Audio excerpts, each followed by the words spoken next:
The yearly celebration of Labor Day is a tribute to the country's working class for their contributions in moving the country forward through good times and bad times. Their commitment never wavered. They were ready at all times to give their best. What is their future? Government is committed to their well-being, especially under the Aquino administration. And joining us on NewsLife tonight is Undersecretary Ciriaco Lagunzad of the Department of Labor and Employment. Good evening, sir. Good evening. Sir, to start us off, how do we celebrate Labor Day here in our country? Well, firstly, it's a holiday for all workers on May 1. And as announced earlier, people who would work would get 200% pay. But even if unworked, they would be paid 100%. But this May 1, we are happy to announce that employers are offering as many as 400,000 jobs to applicants. And we would have about 73 jobs fair all over the country. In Metro Manila, would have 16 jobs fair. And we're encouraging all applicants to proceed to SM malls where the jobs fair would be held. And hopefully at the end of the day, we would be able to see applicants getting hired on the spot.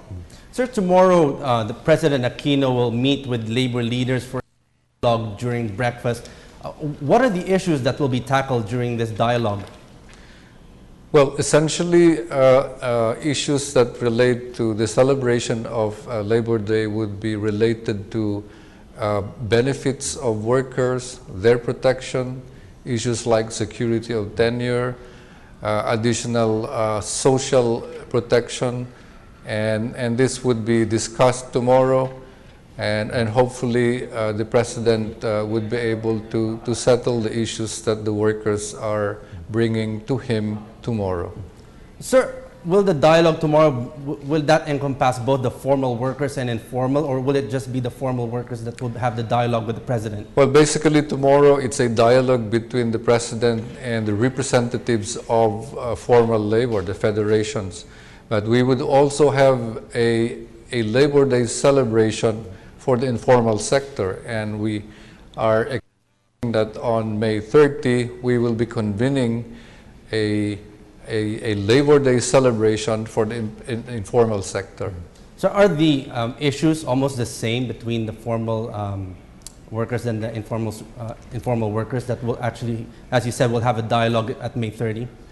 Well, if I would discuss the informal sector labor celebration, we are more concerned with providing them social protection, and I refer to social insurance, social welfare, labor policy that would ensure their employment and their protection, and even social safety net that would allow or grant them, offer them opportunity for temporary work in difficult times. So these are the issues of the informal sector, and we hope by May we should be able to identify key basic issues that would be the basis for our action plan for the rest of the year and for next year. So now going back to the job fairs that will be happening tomorrow, you said there will be 73 job fairs. What kind of jobs will our people expect when they go to these job fairs? Well, What basically industries? jobs, manufacturing industries would require new workers. The service industries would require workers. And there are engineering jobs available. And there are also jobs, overseas jobs, so that I understand that 30% of the jobs that would be offered would be for overseas. So we encourage all applicants to bring their resume, their pictures and relevant documents so that they should be able to find their job on May 1 throughout the country. So what is the role of the Department of Labor in terms of helping either the Department of Education and the private sector in terms of job matching? Well, one of the key problems in the labor market is our ability to anticipate the requirements of industry.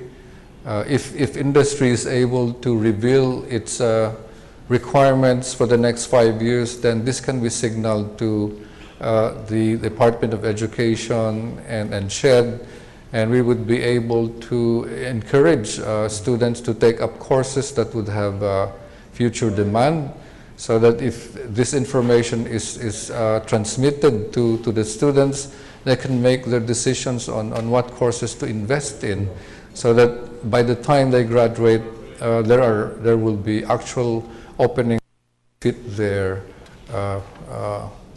their degrees. So the country has been recipient of very good news even last year, and now with the investment upgrade and all that, and the economy outlook is very good. Right now, what is the picture overall of the employment in the country, given all these good news, and also with tomorrow's job fairs that we'll be having? Well, the unemployment has been a problem for quite a while, but there is some lag here, so that when there is economic growth, we expect that the jobs will actually increase. If we expand the economy in specific sectors, then workers can actually be taking jobs in sectors like hospitality industry, manufacturing, and agribusiness. So this is a way by which we would be able to facilitate employment. If these specific economic sectors would require jobs, then, and if students are trained in this area, then they should be able to fit very well. So we expect, as the economy grows, we would generate more jobs to accommodate the new entrants. Sir, going back to some of the issues that are being raised by the labor sector, let's discuss a little bit about all these. Let's start, let's say, with the minimum wage. What is actually the minimum wage here in Metro Manila and in the provinces? And are these being actually implemented by the companies? Well, in Metro Manila, the minimum wage is 456, and I think I can say that the setting of minimum wage in the country is regular and predictable. So for the last 20 years, minimum wages in all regions have been increased, and we hope that the regional boards would be able to do their jobs again this time. We received a petition for wage increase in Metro Manila and in northern Mindanao, and another one in southern Mindanao, and we expect that the regional boards would conduct analysis, consultation, and eventually public hearings, on the basis of which a decision on the minimum wage will be done. So how about the issue of contractualization? It is a major concern that has been raised. Well, it is, because workers will always prefer to have security of tenure. But the labor market also, and then the rules allow for contractual work. And a good illustration is that if a project is terminated at a certain date, then labor would have to be terminated as well. So this is allowed, but there are certain conditions where it is not allowed, like if it is labor-only contracting. And the purpose of not allowing this is to protect the workers from arbitrary decisions of the employers, firing them at will, and not being able to grant them protection and the benefits of the law. So about social protection, you were discussing a little bit about what programs that the Department of Labor is doing right now or will implement soon in terms of this. Well, social protection covers a lot of areas. A typical social protection measure would be social security. We would have health insurance and even housing assistance. So these are, we wish, and our dream is that there will be universal coverage. All Filipinos should be covered by social security. We also have measures that would protect workers from shocks, sudden dislocation, so that they'll be able to be given a chance to recover and get back to the mainstream of things. There are also labor legislation, policy, for example, minimum wage, which would protect workers from falling into poverty.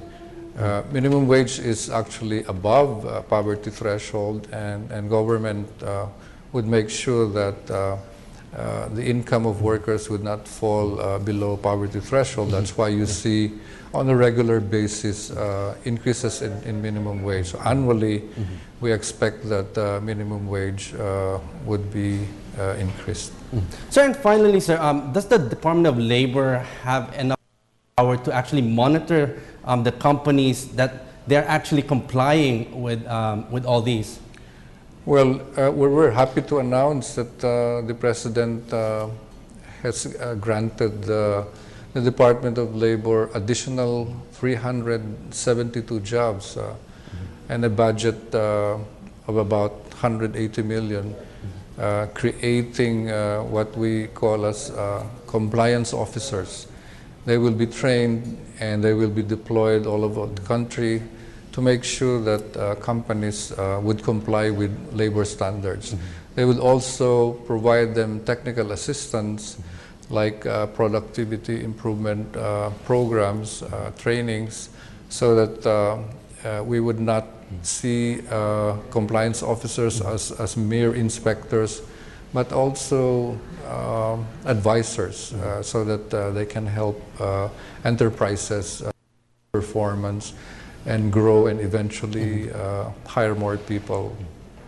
Okay, on that note, thank you very much, sir, for joining us tonight here at NewsLife. That was Undersecretary Ciriaco Lagunzad III of the Department of Labor and Employment. Thank you, sir. Thank you.